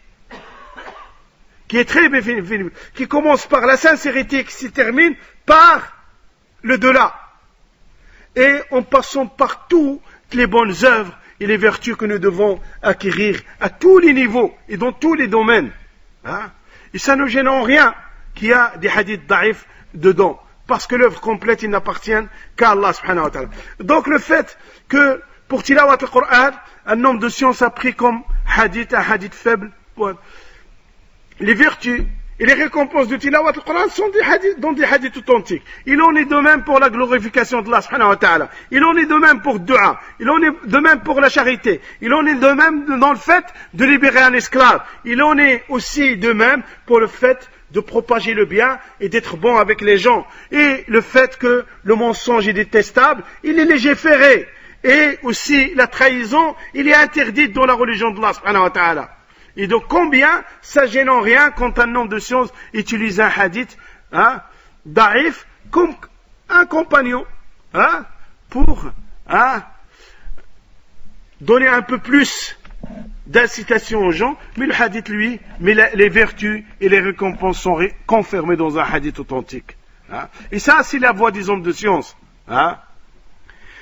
يقول فإذا روي حديث في فضل بعض الأعمال المستحبة وثوابها وكراهة بعض الأعمال وعقابها فمقادير الثواب والعقاب وأنواعه إذا روي فيه حديث لا نعلم أنه موضوع جازت روايته والعمل به بمعنى أن النفس ترجو ذلك الثواب أو تخاف ذلك العقاب. انتهى من كلام ابن تيمية رحمه الله تعالى. Il dit quand c'est un hadith rapporté dont les vertus de certains actes préférables et dans les récompenses, ou là dans le fait que cet acte est détesté, etc., ou là il attire l'attention sur le châtiment qui découle de certains actes, etc. Il a dit la part de la récompense, la part du châtiment, ou là les châtiments, les variétés de châtiments qui en découlent, si on nous rapporte un hadith dans ce sens-là, dans les vertus, dans les récompenses ou dans le châtiment, et que ce hadith n'est pas du domaine du hadith mawdou', c'est-à-dire inventé, il est permis, il dit, de le transmettre et de le rapporter, hein, et de le mettre en application.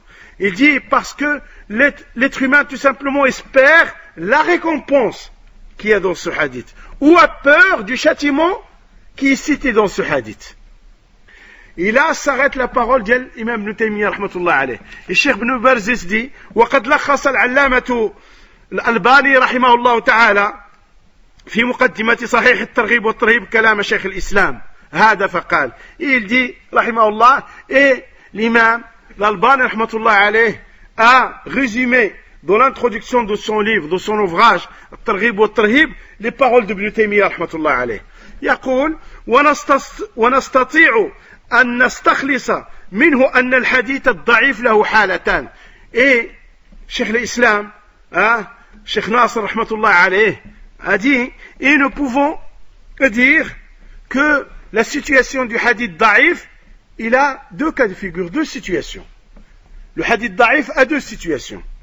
الأولى أن يحمل يرحمك الله أن يحمل في طواياه ثوابا لعمل ثبت مشروعيته بدليل شرعي، فهنا يجوز العمل به، بمعنى أن النفس ترجو ذلك الثواب.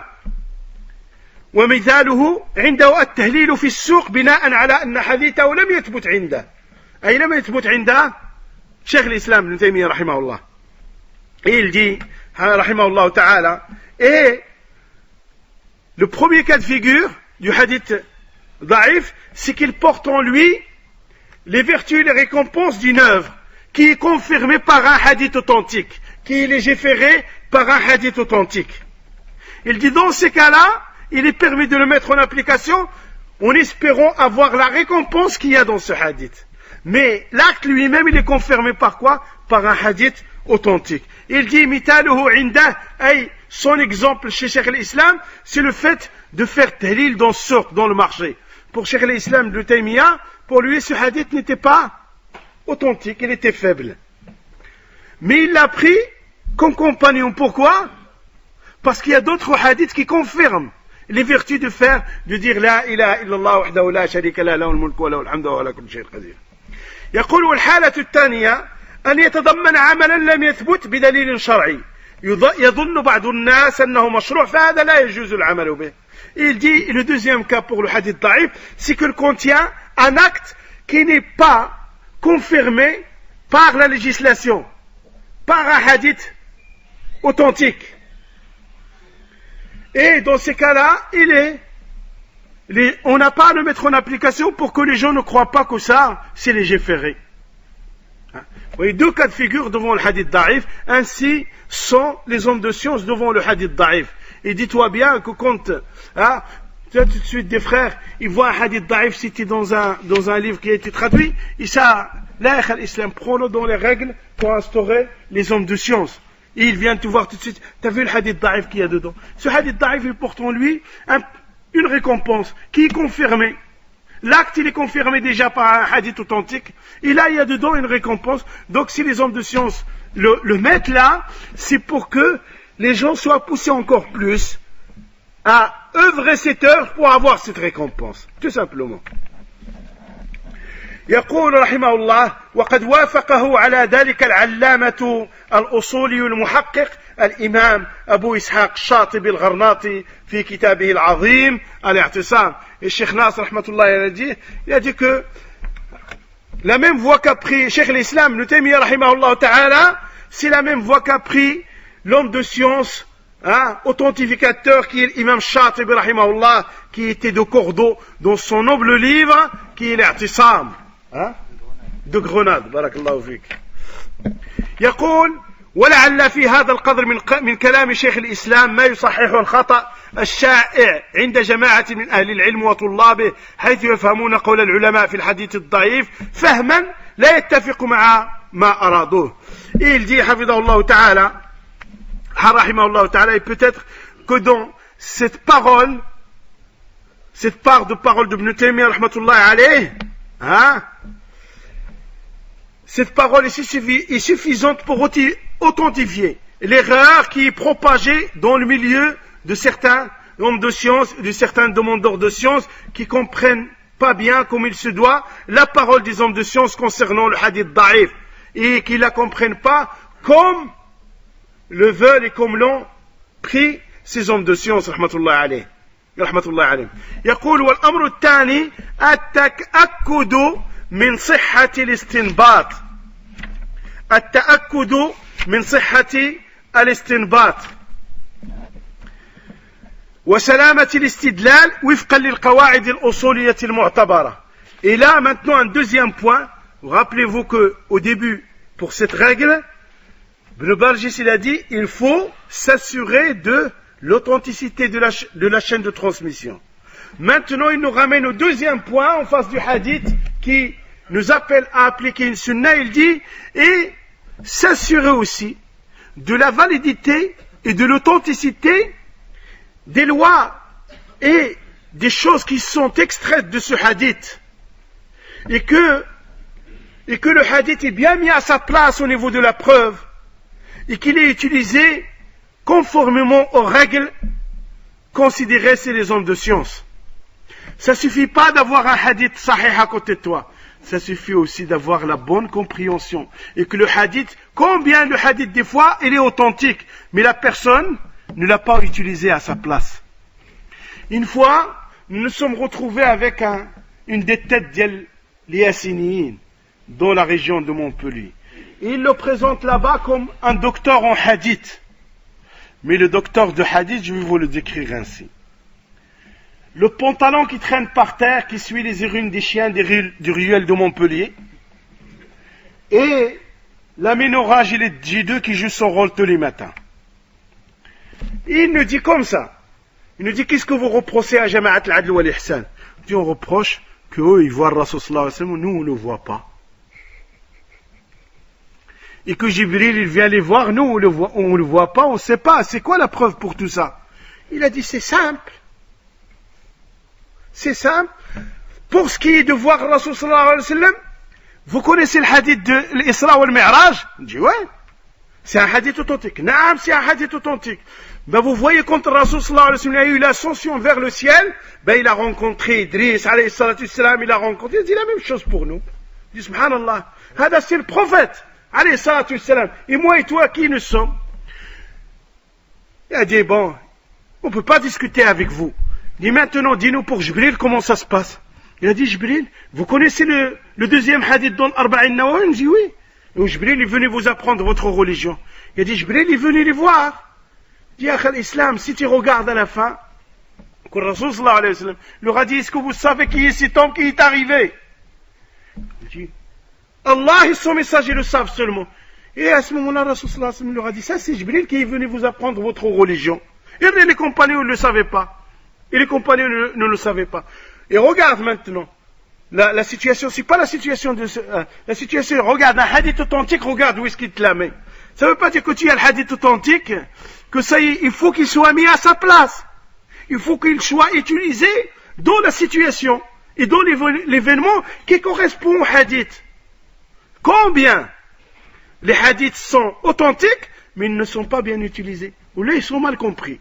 فيقول رحمه الله تعالى فإن بعض الناس قد يوفق لمعرفة الصحيح من الضعيف إلا أن التوفيق لا يحالفه في استخراج الحكم الشرعي من النص وهنا تكمن الرزية.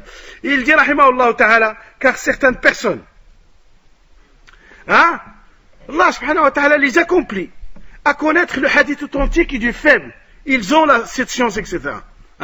Mais en ce qui concerne le fait d'extraire les lois et les sentences qui découlent de ce hadith, ils ne sont pas accomplis. Et c'est là où il y a la catastrophe. Ils ont la capacité authentifiée, etc. Ils te le mettent, mais au niveau du fait d'extraire et de le comprendre comme l'ont compris les plusieurs dans et d'extraire les lois et les actes qui en découlent, là, ils l'ont pas. Et là, c'est la grande catastrophe. يقول رحمه الله فعلى طالب العلم أن يراعي هذا الجانب وذلك بالرجوع إلى شروح أهل العلم على الحديث وسؤالهم عنه وعن دلالته حتى لا يقع في الكذب على رسول الله صلى الله عليه وسلم وهو لا يشعر فإن من نسب إلى النبي صلى الله عليه وسلم حكما من الأحكام لم يقتضي كلامه فقد كذب عليه إلا أن يكون من أهل الاجتهاد وبذل قصارى جهده فلم يصب الحق فإنه مأجور غير مأزور. Et il dit, il appartient aux demandeurs de science qui prennent en considération cette situation et qu'il doit revenir, quand il est en face d'un hadith daif, d'un hadith authentique, etc., qu'il doit revenir aux explications des hommes de science et des hommes du hadith. On ne peut pas prendre l'indépendance dans notre compréhension. On est obligé de revenir à le plus zahir d'Allah alim et à la compréhension de le plus zahir d'Allah alim. Et aussi combien, des fois, devant l'interprétation, on bute. Il faut demander aux hommes de science. Hein? Et aussi, demander aussi le cas de figure de la preuve pour cette situation. Pour qu'on ne tombe pas dans un mensonge sur le prophète alayhi salam. Et qu'on n'y met pas de là où on ne le sait pas. On ne le sent pas. On y met un mensonge sur le prophète alayhi salam et on attribue à Rasul sallallahu alayhi wa sallam une sentence qui n'est pas dans sa parole et qui ne découle pas de la parole du prophète alayhi salam. Et le fait, et dans ces cas-là, on tombe dans le fait de mentir sur le messager alayhi salam et d'introduire peut-être quelque chose qui n'est pas bon de la religion de Allah subhanahu wa ta'ala.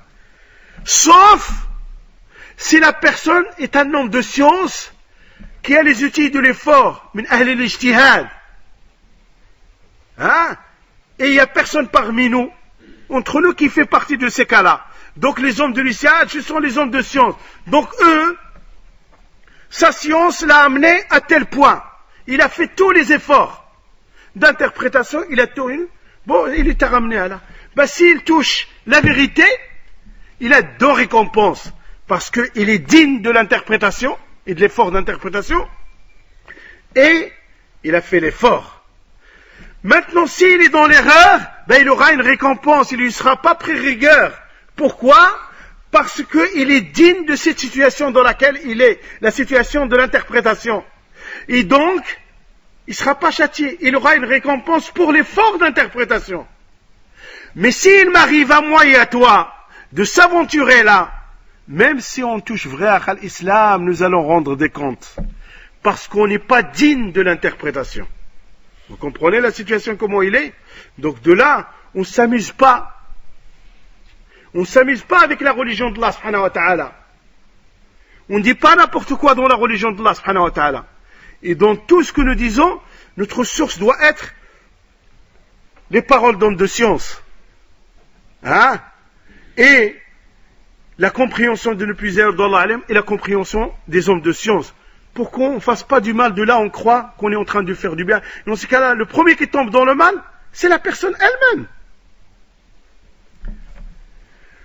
يقول وإنما الكلام في أولئك الذين ليس لديهم ما يؤهلهم للنظر في كلام الشارع استنباطا واستدلالا ثم يخوضون هذا البحر العميق دون مراكب تحملهم فرحم الله أمرا امرئا عرف قدر نفسه وأنزلها منزلته.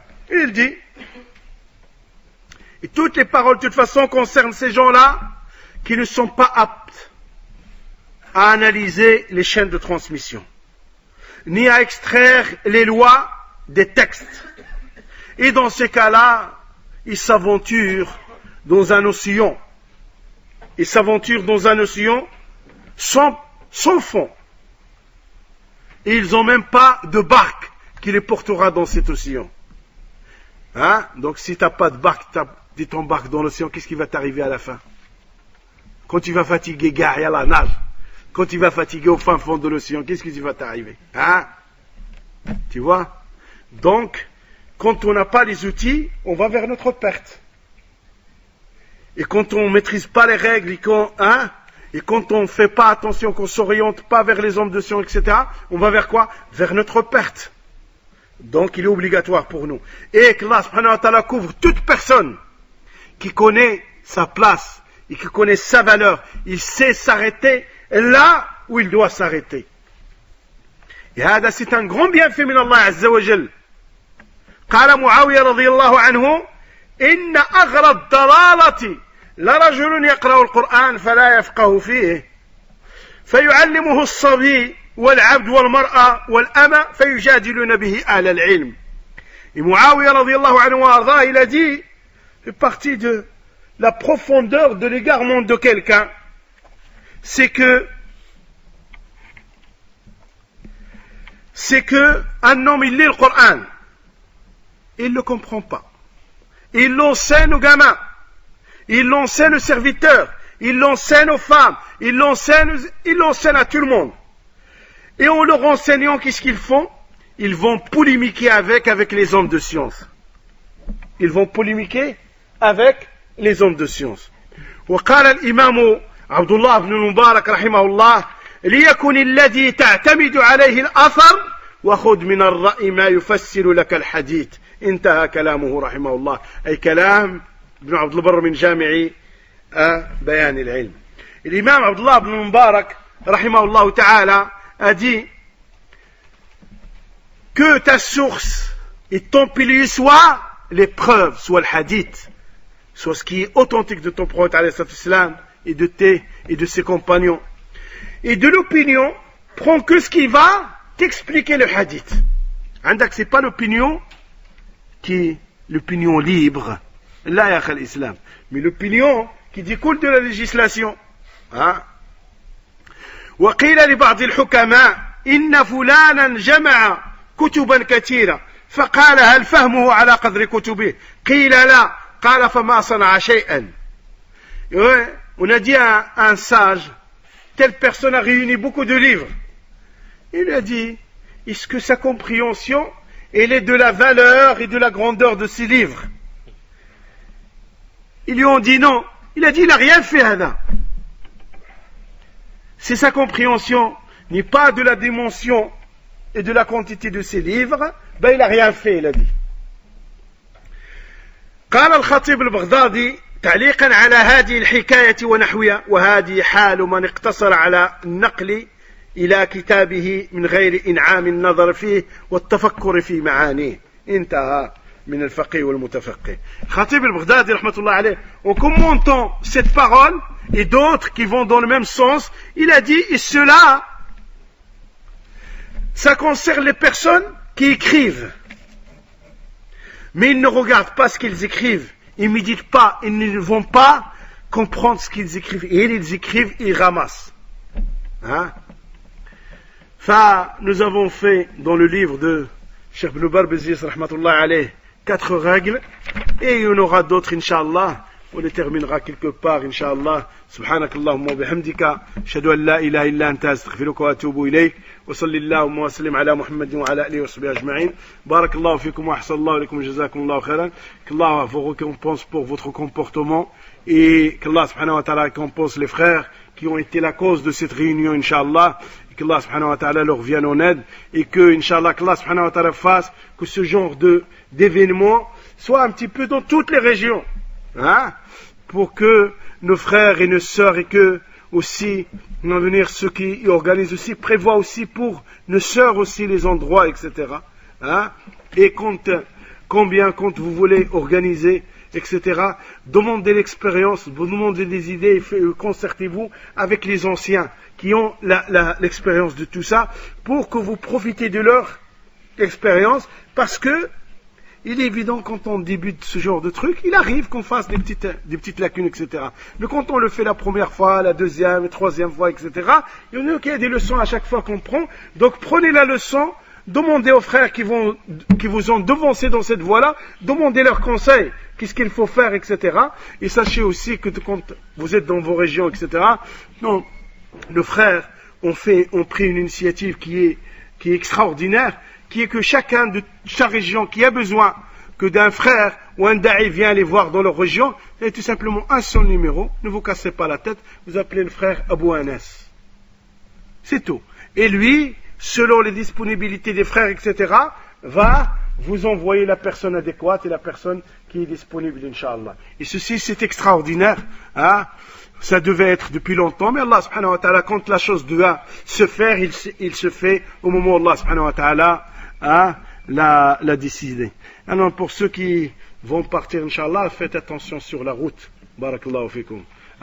Et essayez que tout ce que vous avez entendu des différents frères, Inch'Allah, de le mettre en application. La science, c'est pas un but en soi, c'est la mise en application. il faut être digne du comportement de la voix de l'épuiseur d'Allah.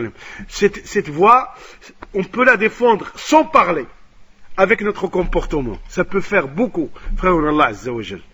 Et ne tombez pas dans les pièges que vous tendent les innovateurs pour vous exciter devant l'awam, et après, vous partez excité, etc. Vous dites des choses que vous ne pensez même pas, et il reste avec l'awam. Vous voyez, vous avez vu avec sa barbe, son kamis, ça, il dit la science, il dit sur la vérité. Regardez le comportement qu'il a. Ne tombez pas dans leurs pièges. Souvent des voix, ils vous excitent juste comme ça. Que ce soit Teblir, que ce soit, et d'autres, ils ont des idées que leur insouffle shayatin pour pouvoir casser cette voix et pour noircir l'image de ça. Faites très attention à ça. Barakallahu fikum. Ahsanallahu alaykum, jazakumullahu khairan.